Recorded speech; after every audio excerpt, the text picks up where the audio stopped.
Bonjour à tous, c'est Claire, bienvenue dans cette vidéo. En fait, dans cette vidéo, je vais vous présenter deux choses. Je vais vous présenter un tarot et vais vous présenter une boîte à thé. J'ai été inspirée par les youtubeuses américaines qui font des vidéos sur le tarot, mais qui font aussi de temps en temps des vidéos sur des box. Et entre autres, il y en a plusieurs qui reçoivent tous les mois des moonbox avec à l'intérieur des petites choses pour faire des rituels. Alors j'ai regardé ce qui existait en français, en fait ça n'existe pas en français. Par contre, ce qui existe, que j'ai découvert par hasard, c'est des box de thé.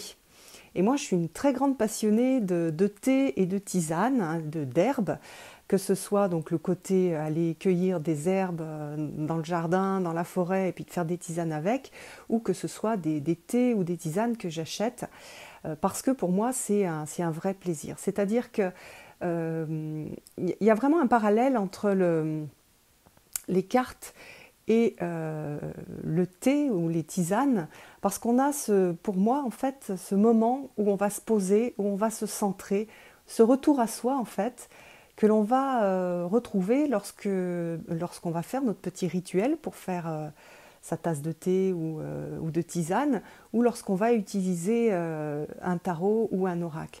Donc c'est vraiment des outils pour se retrouver soi-même, pour revenir en fait, pour se centrer. En plus, on a lié au thé tout un rituel. Bon, on l'a beaucoup simplifié, mais voilà, il faut que l'eau ait la bonne température, on va faire infuser un certain nombre de minutes. Et on a dans certaines traditions, et notamment dans les traditions japonaises, des rituels qui sont très stricts. Et c'est un petit peu la même chose pour les cartes. Et on a donc ce côté, se retrouver, se centrer et faire quelque chose de sacré. Pour moi, c'est aussi sacré de prendre son temps et de traiter avec respect la plante qui va infuser dans de l'eau chaude, que de traiter avec respect un jeu de cartes qui va nous guider. Voilà. Et en plus, donc là, on va avoir aussi un parallèle parce qu'on a une boîte qui est super jolie. Et moi, je suis très sensible à l'art. C'est aussi ce qui m'a, comment dire, c'est pour ça que je collectionne les cartes. On n'a pas besoin d'avoir autant de tarots et d'oracles pour faire de la guidance. Moi, je suis très sensible à l'art. J'adore les belles choses. J'adore le beau papier. J'adore l'odeur des papiers. J'adore la texture des cartes. Et j'aime aussi pénétrer dans l'univers d'un auteur. Quand je vais découvrir un tarot ou un oracle, eh bien là c'est la même chose, on rentre à chaque fois dans un univers différent dans les box d'envoûtés. Alors on va regarder d'abord la box et après je vous présenterai ce tarot dont on m'a demandé la review. Voilà, alors donc c'est des box, on peut soit acheter juste une box, soit on peut s'abonner et en recevoir une tous les mois et ça fait une petite surprise tous les mois. Alors cette box, c'est un hasard, mais c'est parce que j'avais pas, comment dire, c'est la box de novembre et le thème c'est le Petit Prince et c'est un thème qui me touche énormément parce que en fait, mon aîné, mon fils aîné, était blond comme les blés et il avait ce côté Petit Prince voilà. Et donc je l'ai toujours assimilé au Petit Prince. Et puis mon second, le deuxième, il a ce côté un petit peu sauvage, à apprivoiser, que j'ai toujours lié au renard. Donc d'ailleurs, j'ai un énorme poster chez moi avec le Petit Prince et le renard.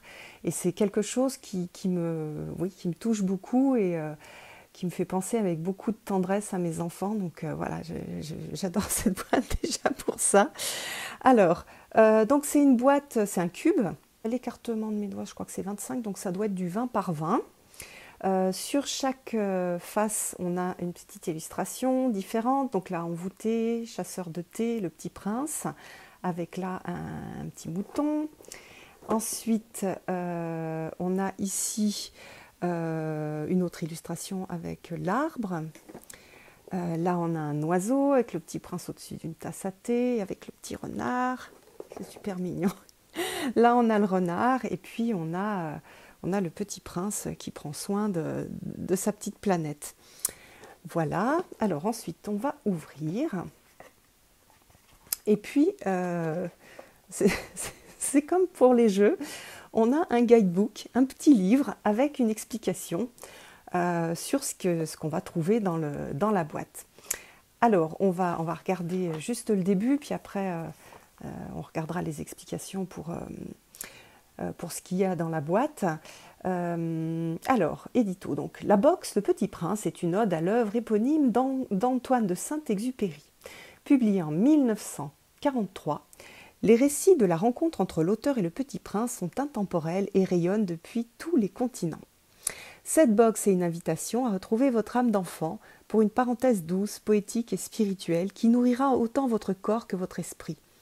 Tout l'été sont des créations uniques d'envoûtés, 100% bio, inspirées par les grands personnages du livre, le Petit Prince, la rose, le renard, le mouton et l'astéroïde B612.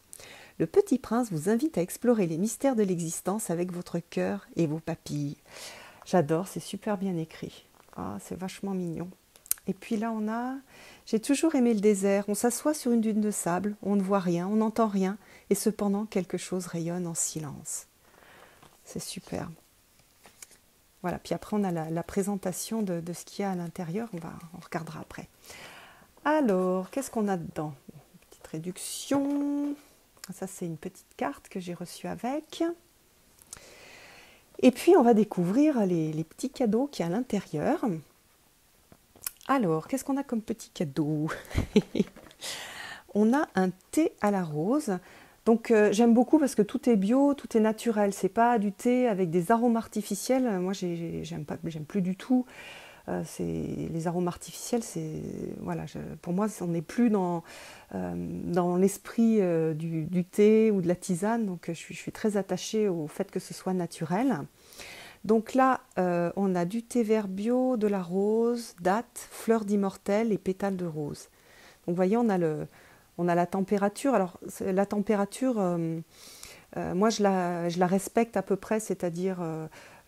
par exemple, si c'est 70-80, si j'ai fait bouillir l'eau dans ma cafetière, enfin dans ma théière, je vais la laisser un petit peu reposer, un petit peu refroidir pour pouvoir infuser le thé. Ou sinon, j'avais un thermomètre, mais là, je ne l'ai plus, mais il faudrait que je m'en retrouve un. Et donc 3 minutes. C'est important en fait de respecter ce qui a été donné comme consigne pour faire infuser un thé ou une tisane, parce que ça permet de profiter de tous les arômes. Il y a des arômes qui sont détruits à 100 degrés. Voilà. Et par contre, si on ne le fait pas suffisamment chaud, on ne va pas infuser tous les arômes à l'intérieur. Donc là, un thé vert, donc on peut prendre le soir. Alors, avec ce cube de thé, voilà, donc il y a des petites explications, combien en mettre. Et puis, oh, je le savais que j'allais vous faire sourire. Oh, c'est trop mignon. C'est un extrait du Petit Prince. On va regarder à l'intérieur. Alors, eh bien, on a voilà, un petit sachet de thé. Avec, on voit, alors, je ne sais pas si vous allez le voir, on voit les petites pétales de rose. Hop, je remets. En plus, quand on ouvre la boîte, ça sent ultra bon. J'adore. Alors ensuite, c'est pas un thé. On a un petit savon Petit Prince. Le Petit Prince, savon de Marseille. Ah, super. Fabricant. Oh, super. Alors, qu'est-ce que c'est ça? Alors là, maintenant, on a le mouton. On a eu la rose. Maintenant, on a le mouton. Alors, c'est une tisane bio avec de l'abricot, spéculoos, coin, papaye, banane. Vous voyez comme c'est joliment présenté. Là, on a un petit mouton. C'est vraiment des petites boîtes qui sont vraiment, enfin, qui font boîte à cadeaux. C'est des petits cadeaux. C'est pas juste le, comment dire, l'été, mais il y a aussi toute la partie qui est super jolie. La présentation qui est très très belle. Alors là, c'est le thé noir de Chine bio, fèves de tonka, amandes et poires, morceaux d'amande c'est l'astéroïde B612.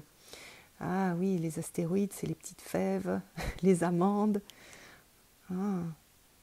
Toutes les grandes personnes ont d'abord été des enfants, mais peu d'entre elles s'en souviennent. Superbe. Après on a le renard. Rooibos d'Afrique du Sud, bio, jasmin, vanille, bergamote, pétales de lavande. Ah, sympa. Alors moi, je ne suis pas trop une fan de Rooibos. Par contre, j'ai bien envie de tester parce que j'aime beaucoup le jasmin, j'aime beaucoup la vanille et la bergamote. Et d'ailleurs, je crois que c'est celui-là qui donne pas mal de l'odeur à la boîte. Vous voyez qu'on a le petit renard. Je ne suis pour toi qu'un renard semblable à 100 000 renards. Mais si tu m'apprivoises, nous aurons besoin l'un de l'autre. Tu seras pour moi unique au monde. Je serai pour toi unique au monde. Oh, c'est trop joli. Et puis le dernier, c'est Petit Prince. Bancha. Ah ça, je ne connais pas, je ne sais pas ce que c'est. Thé vert bio du Japon. On ne voit bien qu'avec le cœur, l'essentiel est invisible pour les yeux.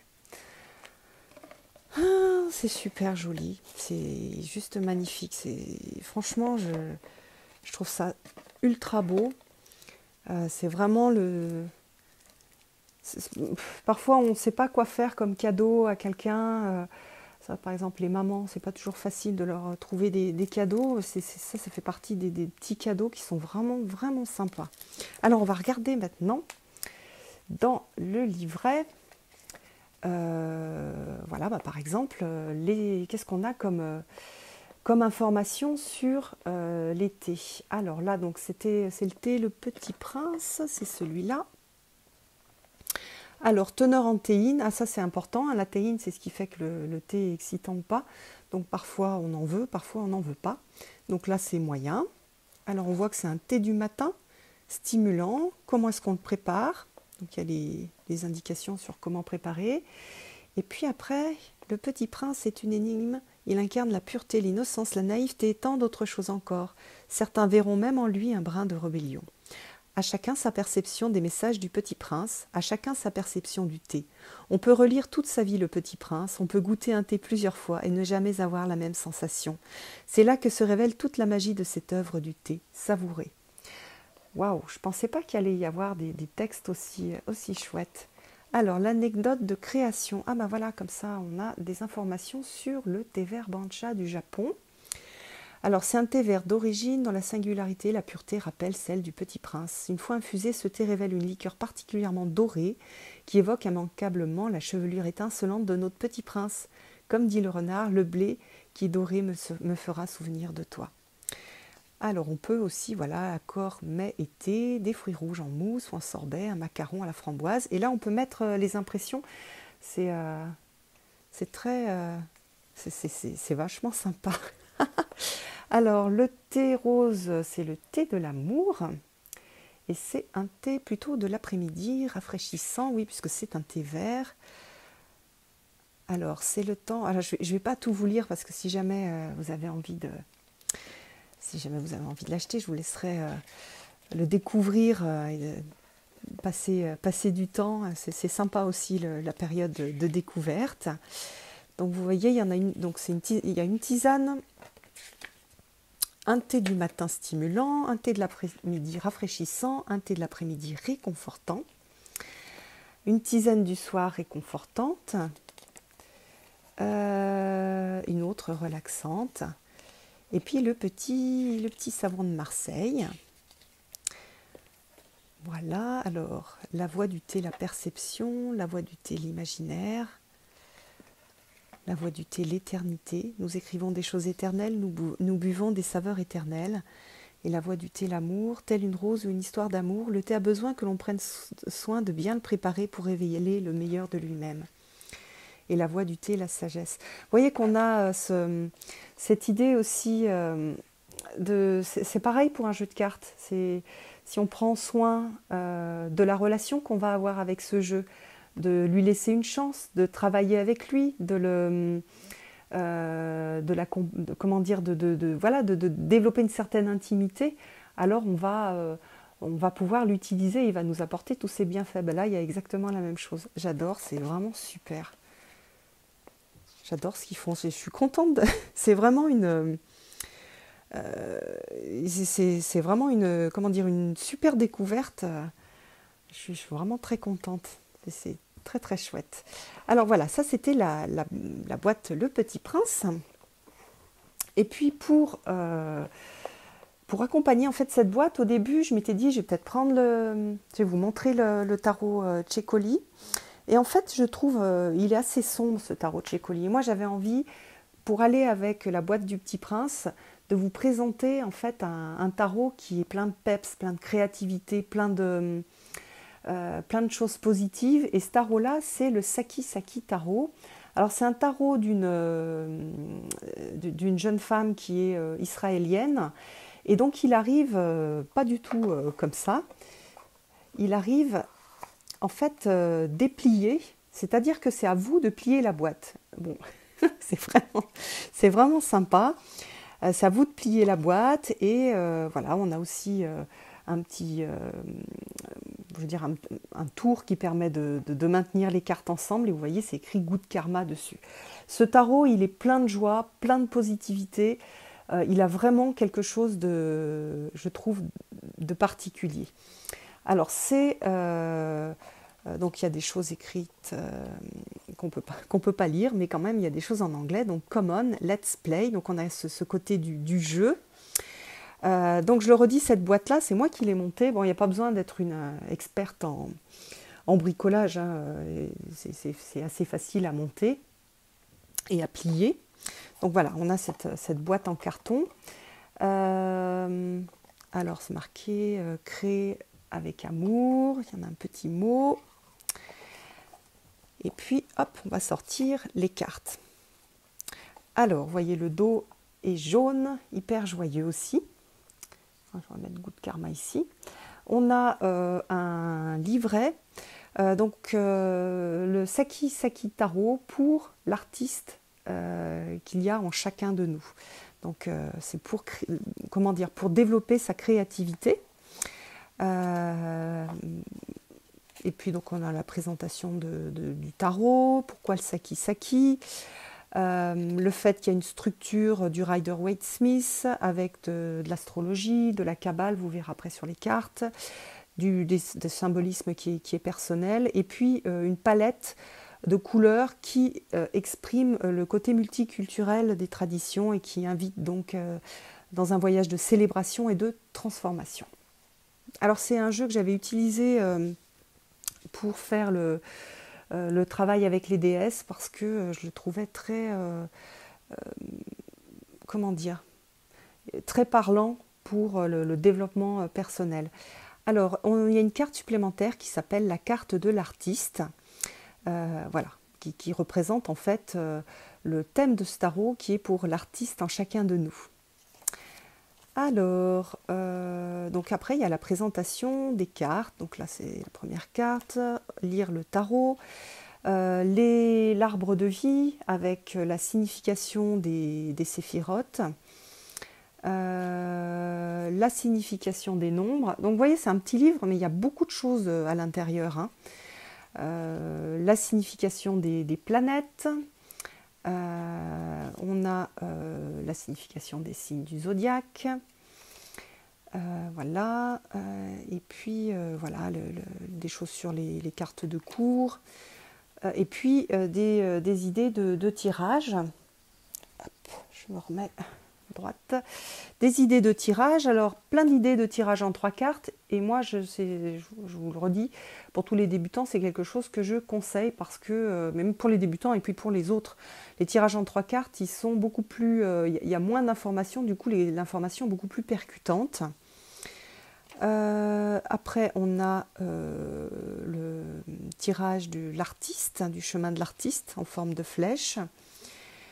Et puis la signification des cartes avec les associations. Donc, par exemple, là, le fou est associé à Uranus, Aleph, Mercure, Beit. Alors ça, ce sont les lettres en hébreu. Alors moi, je ne les utilise pas, mais bon, voilà, enfin, je les utilise pas. Je commence à les connaître un petit peu, mais pour l'instant, voilà, je n'utilise pas. Mais par contre, le lien avec les planètes, je trouve que c'est très, très intéressant, les planètes et les signes du zodiaque. On retrouve hein, les associations de la Golden Dawn, donc du Rider-Waite-Smith. Sachant qu'il y a plusieurs types d'associations, mais là, ici, on a les associations les plus courantes dans le monde anglo-saxon. Et puis voilà, et puis on a les mineurs. Alors les mineurs, c'est beaucoup plus simple au niveau des significations. Moi j'aime bien aussi quand on a juste quelques mots-clés, ça permet de ne pas se perdre non plus. Et puis de partir en fait, à partir des mots-clés, de voir ce que ça évoque pour nous et de trouver d'autres mots et d'autres significations en fait, d'extrapoler. Voilà, d'extrapoler. Et là on comprend l'énergie de la carte et à partir de ces mots-là, et on va pouvoir adapter à notre tirage. Voilà, donc un livre que je trouve vraiment très très bien. Je crois qu'elle a fait aussi un livre d'accompagnement, de travail qui est pas mal. Ah ben voilà, de Saki Saki, artiste Tarot Book. Alors maintenant on va regarder les cartes. Alors au niveau de la qualité des cartes, alors les cartes sont sont normalement épaisses. Elles ont sur le côté, comme si on les avait détachées. Ça fait très artisanal en fait. Je ne sais pas si vous pouvez le voir. Vous voyez, il y a des petits traits, comme si elles avaient été détachées. On a une carte de référence au niveau astrologique et je trouve ça vachement intéressant. Pour les personnes qui commencent à apprendre, c'est un peu... c'est vrai que souvent les signes, bon les signes du zodiaque, on les connaît, mais les signes des planètes, on met un petit peu de temps en fait à s'y faire, donc ça fait une petite carte qu'on peut laisser sortie pour apprendre petit à petit ces signes, ces représentations. Hein, voilà, quand on voit ça, c'est Jupiter. Et puis c'est utile parce qu'on va les retrouver sur les cartes. Alors, je n'ai pas remis les cartes dans l'ordre, donc on va les regarder les unes après les autres. Alors voilà, j'ai tout réinstallé pour vous les montrer et j'ai remis le good karma, le bon karma. Alors, vous voyez, on a le hiérophante et dans ce jeu-là, on a plein de choses un peu délirantes. Mais on a des choses sérieuses aussi. Et en fait, tout est sérieux, même le délirant. Donc par exemple ici, pour le hiérophante, vous voyez qu'on a la référence au taureau, puisque le hiérophante dans la Golden Dawn est lié au signe du taureau. Et puis on a aussi la lettre hop, en hébreu, voilà. Et puis vous voyez hein, quelque chose d'assez fou, mais qui va parler à l'inconscient. Donc ça veut dire que ce jeu-là, il va falloir un petit peu se poser et regarder les cartes quand on va faire les interprétations. Qu'est-ce que je vois sur la carte? Qu'est-ce que ce qu'il y a ici représente pour moi? Le fait qu'il y ait du jaune, en fait, on dirait qu'il rentre dans sa tête. Quelle signification ça peut avoir pour moi? Il y a du rouge, il y a du noir, il y a du jaune. Et puis au pied, on a du orange. Qu'est-ce que ça fait résonner en moi? Et à partir de ça, on va pouvoir faire des interprétations très très sympas. C'est un jeu qui se prête vraiment au travail psychologique et à la projection, c'est-à-dire je dis ce que je vois sur la carte, même si je ne connais rien du tout au tarot. C'est quelque chose, comment dire, c'est un travail qu'on fait en thérapie, en psychothérapie. C'est un travail que je peux faire un petit peu tout seul en écrivant. C'est un travail que je peux faire à quelqu'un en l'accompagnant sans lui dire ce que je vois moi, juste en l'aidant à exprimer tout ce qu'il va voir. Voilà, parce que souvent on me demande qu'est-ce que c'est que la projection. Je connais le tarot, c'est aussi, je trouve, des cartes qui sont vraiment propices à la compréhension du tarot. Donc vous voyez là, ça c'est la carte particulière, c'est la carte de l'artiste. C'est la carte qui représente l'artiste que l'on a en nous. J'adore cette carte, puis je l'ai piochée plusieurs fois. On a plusieurs cartes, vous voyez, avec des personnages qui n'ont pas de tête. Alors qu'est-ce que ça signifie? On voit que ces personnages ils n'ont pas été décapités, hein, mais on a quelque chose de joyeux et quelque chose sans la tête. Alors comment est-ce qu'on va interpréter cette image où on n'a pas la tête? Qu'est-ce que ça raconte? Après, vous voyez, on a encore ici le lien avec le signe du lion. Et puis là, on a, alors quand on ne sait pas, on prend sa petite carte, hop, on cherche et on voit que c'est Saturne.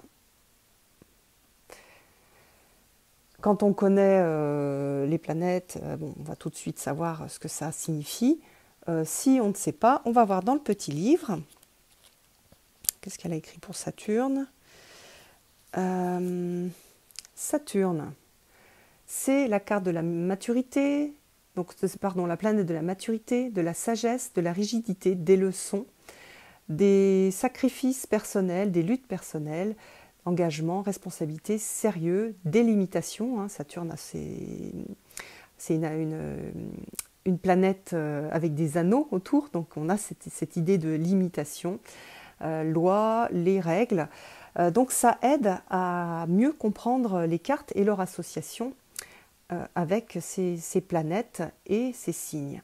On va regarder, voilà, on a le 3 de bâton, l'as de coupe, regardez comme il est beau, comme on a cette abondance et cette couleur, cette douceur avec le rose, et puis ce bleu tendre, le cavalier de bâton. Franchement, moi, elles me font rire, ces cartes. C'est tellement le cavalier de bâton, tout excité, qui a cette énergie-là, du conquérant, vraiment, vraiment sympa. Le 7 de bâton, le 9. Alors dans ce 9-là, on ne voit pas tout de suite ce qui se passe. On ne voit même pas forcément ce qui se passe. Par contre, on sent ce côté, vous voyez, ce noir qui vient sur le lit.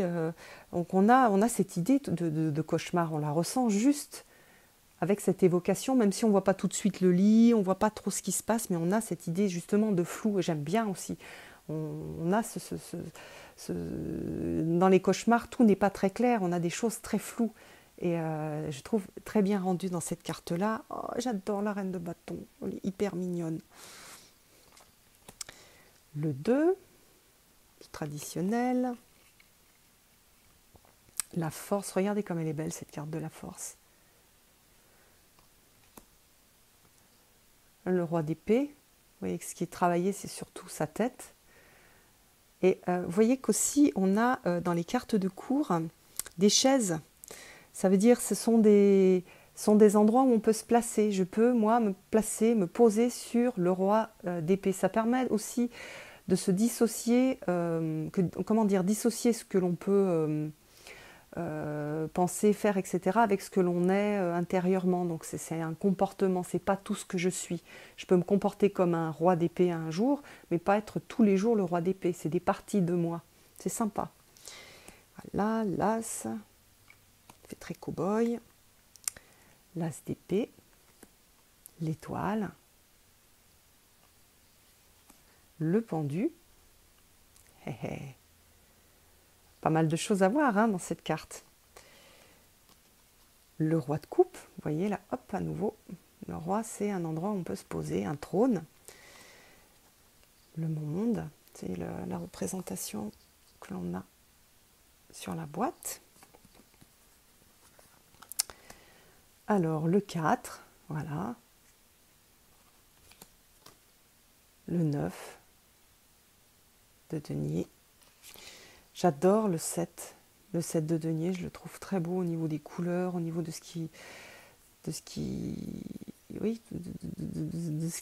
comment dire, des émotions qu'il peut transmettre, avec tout ce violet.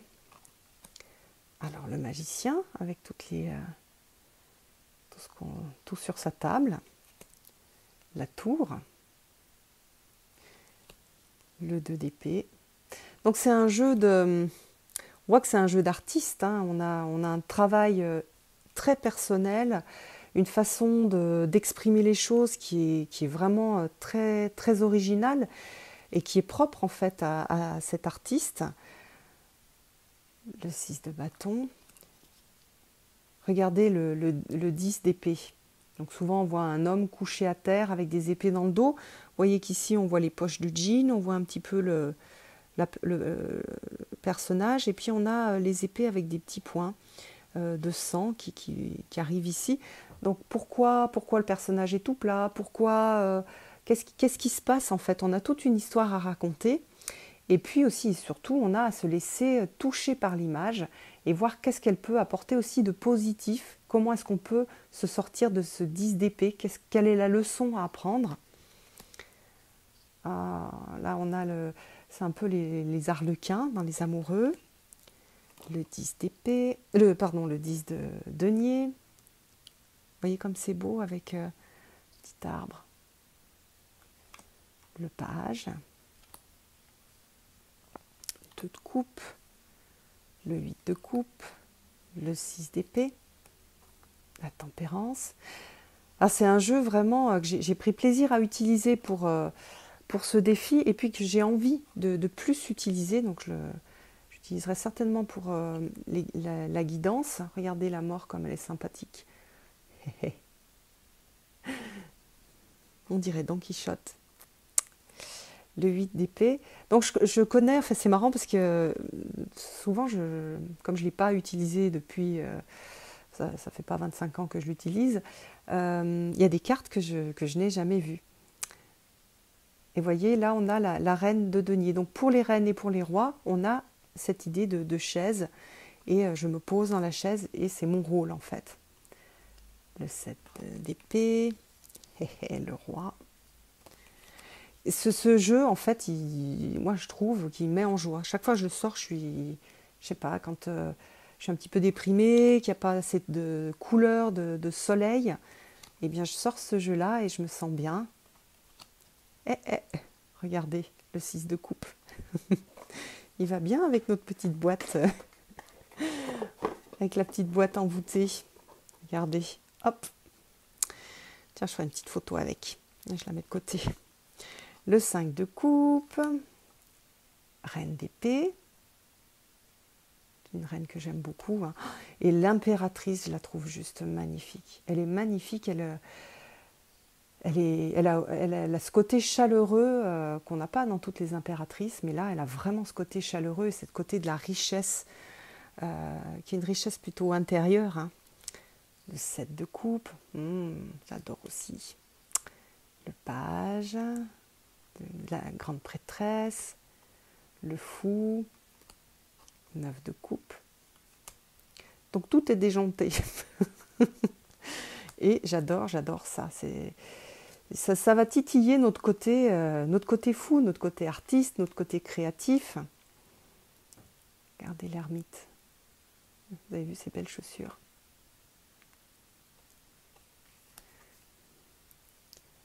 Le 2 de bâton. Le 9, le 4 de coupe. Oh, ça, c'est le jugement. C'est pareil, il est juste magnifique.